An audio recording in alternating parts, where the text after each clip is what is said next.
a startling admission by a senior Pakistan minister he's presently the science minister in Pakistan. He was the information minister during the Pulwama attack, during the Balakot attack by the Indian Air Force on the Jaish-e-Mohammed terror training camp, and he was certainly the information minister as well when the Pakistan Air Force attempted to counter-attack but were repulsed. How then did Fawad Chaudhry say after Pulwama, how did he actually say that during Pulwama it was Pakistan which was responsible? He said Pakistan was behind the Pulwama attack. India ko ghus ke mara. Pulwama is our achievement. Our success in Pulwama is thanks to Imran. Now, it does need to be said that he did attempt to mumble some sort of a retraction towards the end. But listen in on what he said and decide for yourself whether this sort of remark can be remotely accepted. जिस एतमाद से उन्होंने आपके लिए बातें की यहाँ पर कि स्पीकर जनाब शाह महमूद कुरैशी साहब की टांगें कांप रही थी, कह रहे थे हिंदुस्तान हमला कर रहा है। हमने हिंदुस्तान को घुस के मारा है जनाब स्पीकर वहां पे। और पुलवामा में जो कामयाबी है, पुलवामा में जो हमारी कामयाबी है, वो इमरान खान की क़यादत में इस कौम की कामयाबी है। उसके हिस्सेदार आप भी सब हैं, उसके हिस्सेदार हम भी सब हैं। और जिस तरीके से आप आके ये बातें करें और आप कहें ये वो फख्र है जो कि हमारी पुलवामा के वाक़े के बाद जिस तरीके से हमने घुस के मारा हिंदुस्तान को, जिस तरीके से हमने घुस के मारा। All right, well, joining us now, General VK Malik, the former army chief, who's been watching these developments as if we all very, very carefully. General Malik, this minister stating the obvious over here, but isn't it almost unbelievable that they have the audacity of making a statement like this in their parliament, open for the entire world to see? Good evening, Vishnu. Good to be on your show. Firstly, let there be no doubt that the minister spoke very deliberately. He had some papers in his hand, so there is absolutely no question of mistaking it or misconstruing what he has said. Second thing I want to mention here is that, look, people like us, people like me, we have always known that the Pakistani army doesn't differentiate between the state actors and the non-state actors. They have been using non-state actors right from 47, 48, then 65, and to some extent even in 71. And of course, you know it and I know it, what happened during Kargil war. The other thing is that they never stopped indulging in doublespeak. Every one of them, whether it is Pakistan Army under Pervez Musharraf himself was indulging in doublespeak, but sooner or later the truth comes out, and it has come out now. It has come out in the Pakistan Parliament. General Malik, I think the interesting point or the new development over here is that while our security establishment has always spoken about the Lashkar, the Jaish or the ISI, the security establishment has spoken far less about the direct role of the Pakistan government. In this case, we've got a Pakistan minister who praises Imran Khan, his prime minister, for carrying out a terror attack or okaying a terror attack. So, you know, I mean, this is an admission which is almost bizarre. Look, even during Kargil war, although the Prime Minister Nawaz Sharif never kept on saying, but subsequent he never said it openly, but we all know it that he was attending the meetings when the Pakistan Army had a meeting with the Jaish in their headquarters.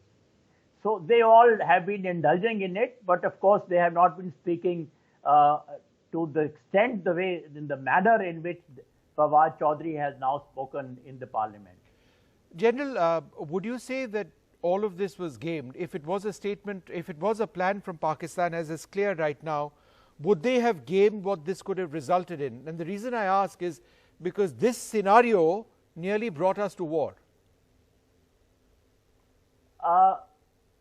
Yes, it did, as the ex-air chief has said, that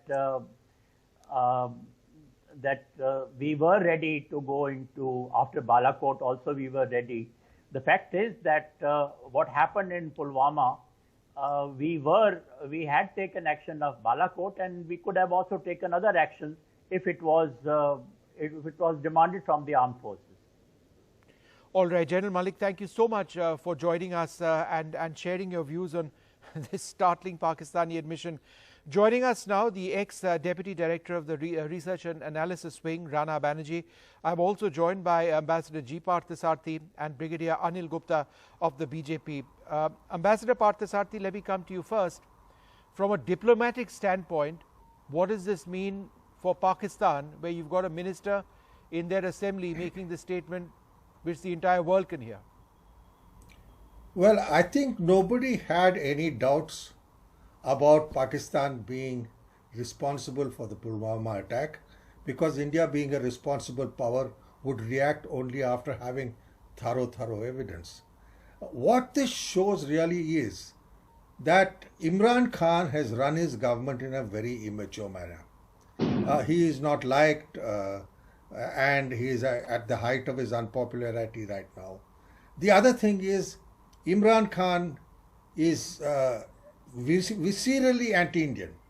I've known him since 1982 during the cricket series, and he told a cricket commentator that when he plays against India, he treats it not as a game but as a jihad. This is Imran in 1982. The man is not politically mature, and he is there because the army has put him there. This party was founded by a former Director General of the ISI, General Hamid Gul, whom I knew personally. So he is really a misfit for this job. He is there by courtesy of the army. And what does the army do? It has one of its general's family make $53 million on the China-Pakistan economic corridor. Okay. None other than another General Bajwa. So I think they are putting themselves in terms of governance in a mess. Imran Khan does not understand governance. And really, what I admire from this is, though we knew we issued the warning, we never made it public. Right. That is maturity, because I don't think ultimately pushing an enemy to a corner serves any purpose. Okay. That corner will establish itself. Okay, I just want to go across to Rana Banerjee. How does this entirely back what the massive document the NIA has produced, the charge sheet on the Pulwama attack? How does it just sort of reinforce what our security agencies have painstakingly done over 1 year? You see, I would like to put the statement of the minister in context. I hold no brief for him, but what he has said in the context of a deteriorating political bipolar condition in the National Assembly in Pakistan. Mr. Ayaz Sadiq, the former speaker, who was originally a friend of Imran Khan and a member of his party in 1998, they fell apart. He mentioned day before yesterday about the release of the Indian pilot Abhinandan, which was done under circumstances where the army chief and the foreign minister were in a panic.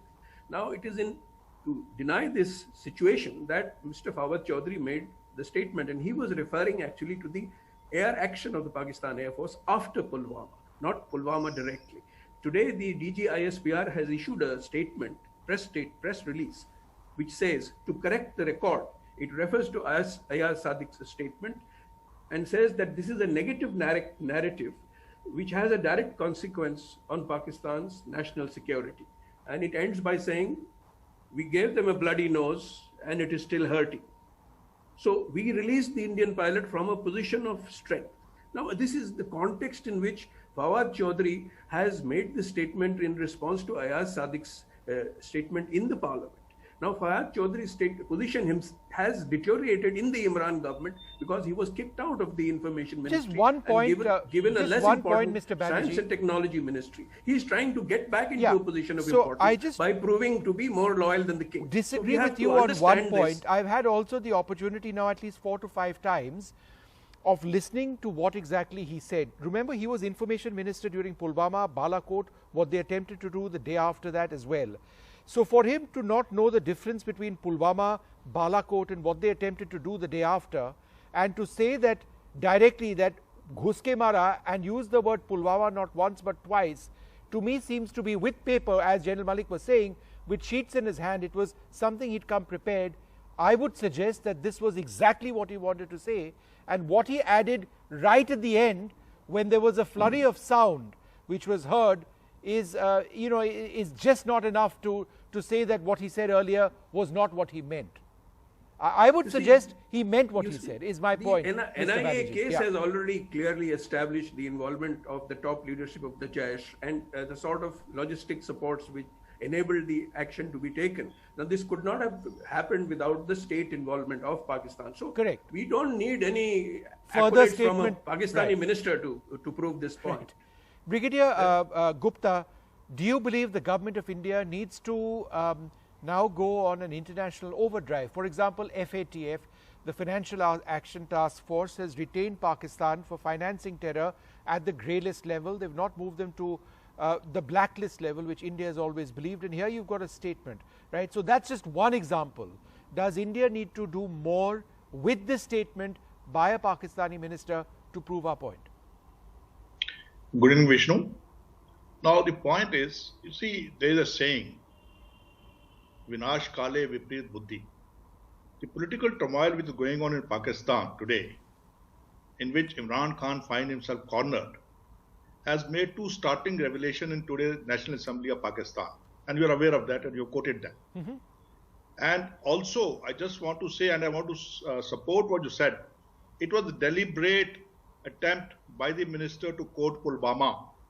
I hope he knows where Pulwama is north of Pir Panjal and the other thing is south of Pir Panjal. So he cannot make such a difference, such a mistake. He knew what he's saying. So to say that he did not mean Pulwama and he meant after Pulwama, I think it is an afterthought. Now, the revelation made by the Pakistani minister, to my mind, is not just a revelation. It's daring India. It's a challenge to India. We have done it. And do what you can. I think this challenge India has to accept. And we will accept. Yeah. As you rightly said, FATF is one thing. These documents can be placed before FATF and FATF cannot be asked to convene a special meeting to blacklist them. Yeah. That is one thing. Other UN forums are also there. But it's the issue between us and Pakistan is a mutual issue. Yeah. Yeah. We should not involve any third party. Yeah. We should now teach Pakistan army a lesson and hurt them so badly that they remember for their generations. This is what I feel should be done.